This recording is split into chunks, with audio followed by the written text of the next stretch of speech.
कुदरत की ऐसी आफत आई कि सब कुछ ले डूबी। बारिश में सब कुछ बह गया, बचा तो सिर्फ इंसान। सांगोद, जहां पर भीमसागर बांध के 5 गेट खोलने के बाद आई बाढ़ लोगों को ऐसे आर्थिक व मानसिक जख्म दे गई है जिन्हें भरने में अभी समय लगेगा। बाढ़ के दौरान की स्थिति डरावनी थी तो बाढ़ के उतरने के बाद का मंजर और भी भयानक दिख रहा है। सांगोद स्थित कोर्ट में अभी भी 2 से 3 फीट पानी परिसर में भरा हुआ है। अंदर रखी जरूरी फाइलें, उपकरण बाढ़ के दौरान खराब हो चुके हैं। सांगोद उपखंड कार्यालय के हाल भी कुछ ऐसे ही है, जहां पर रखे उपकरण, जरूरी फाइलें, सब कुछ मलबे में तब्दील हो गया है, जिन्हें कर्मचारियों द्वारा बाहर निकाला जा रहा है।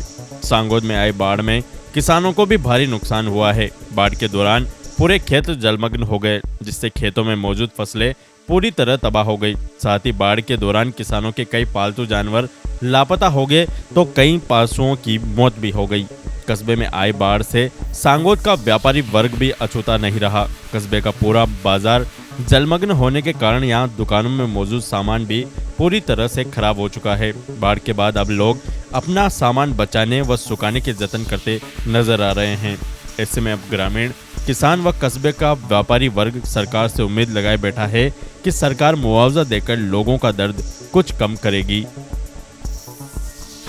कम से कम दुकान में 10 से 15 लाख का नुकसान हुआ है, जिसमें सबसे ज़्यादा नुकसान शक्कर, मैदा, पोया, दाल, बेसन, चावल, सूजी, आटा, तेल, घी सब तबाह हो गया। बारिश का मौसम, पानी इतना ज़्यादा था नदी का, दुकान में 6 फुट पानी था। हमने दुकान के सामान 4 फुट करीब ऊँचे रखे थे, वो भी सक्सेस नहीं हुआ क्योंकि पानी बहुत ज़्यादा दुकान में 6 फुट पानी होने की वजह से जो माल ऊपर रखा था वो सब बिक चुका है और सारा माल खराब हो गया। क्या मांग है? हाँ? मांग क्या है? मांग हमारी सरकार से है कि जितना हमें नुकसान हुआ है, सभी दुकानदार भाई सांगोद के जितने भी दुकानदार को नुकसान हुआ है, सबकी भरपाई सरकार अपने हिसाब से करे, उचित मुआवजा दीजिए। जैन है और मैं कपड़े का व्यापारी हूँ। मेरी रेडीमेड की शॉप है। बारिश की वजह से, बरसात की वजह से मेरी दुकान में पानी भरा। कम से भी कम 15 से 20 फीट पानी दुकान के अंदर था और 15 से 20 लाख रुपए का ही नुकसान मेरी दुकान में हुआ है। ये सब प्रशासन की गलती की वजह से हुआ है। 7 दिन, पिछले 9 दिन से बारिश आ रही थी और सूचना भी प्रशासन ने सूचना भी दी प्रशासन ने, तो निचली बस्ती खाली कराने की सूचना दी है कि पानी कहाँ से आ रहा है, कहाँ से नहीं आ रहा। निकासी खानपुर से जो पानी, खानपुर में जो पानी था उसे डाइवर्ट करके सांगोद की तरफ मोड़ा गया उस पानी को।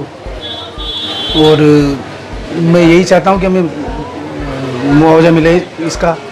रेडीमेड का दुकान के अंदर रखा हुआ है। बाढ़ के कारण पूरा माल खराब हो चुका है। स्थिति इतनी खतरनाक है, 4 से 5 लाख के बीच नुकसान हुआ है।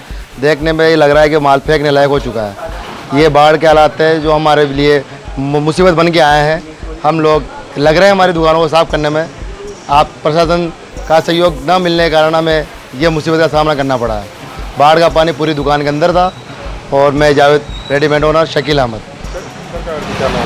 सरकार से बस यही मांग करना चाहते हैं, हम लोगों को जितना हमारा नुकसान हुआ है उतना ना करके थोड़ा बहुत मुआवजे की अगर हो जाए गुंजाइश तो अच्छी बात है हम लोगों के लिए, नहीं तो फिर जो है वो करना ही पड़ेगा हमें। तो सांगोद कस्बे में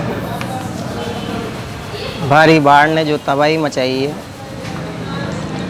उस तबाही के मंजर के हम सभी नगरवासी साक्षी हैं। इस बाढ़ में छोटे से लेकर बड़े सभी दुकानदारों के बहुत भारी मात्रा में नुकसान हुआ है।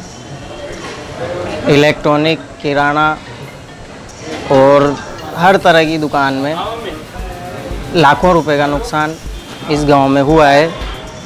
बाढ़ के मारे चारों तरफ तबाही का मंजर है और चारों तरफ सड़े हुए माल के गट्ठर पड़े हुए हैं। सफाई अभी नहीं हुई है पूरी तरह से, गांव की सफाई का दौर चल रहा है। और बाढ़ की वजह से निचले स्तर पे जो लोग रह रहे हैं उनके घरों में पानी घुस गया है, उनके खाने पीने के लाले पड़े हुए हैं। अभी बहुत बुरी स्थिति है और सभी की दुकानों का माल ख़राब हो चुका है पूरी तरीके से। जितना किसी भी सांगोदवासी ने अनुमान नहीं लगाया था, उससे काफ़ी ज़्यादा मात्रा में पानी की आवक हुई और भारी मात्रा में नुकसान हुआ है। How हाड़ौती की खबरों से हर समय अपडेट रहने के लिए YouTube पर सब्सक्राइब करें हाड़ौती न्यूज़ और प्रेस करें बेल आइकन को।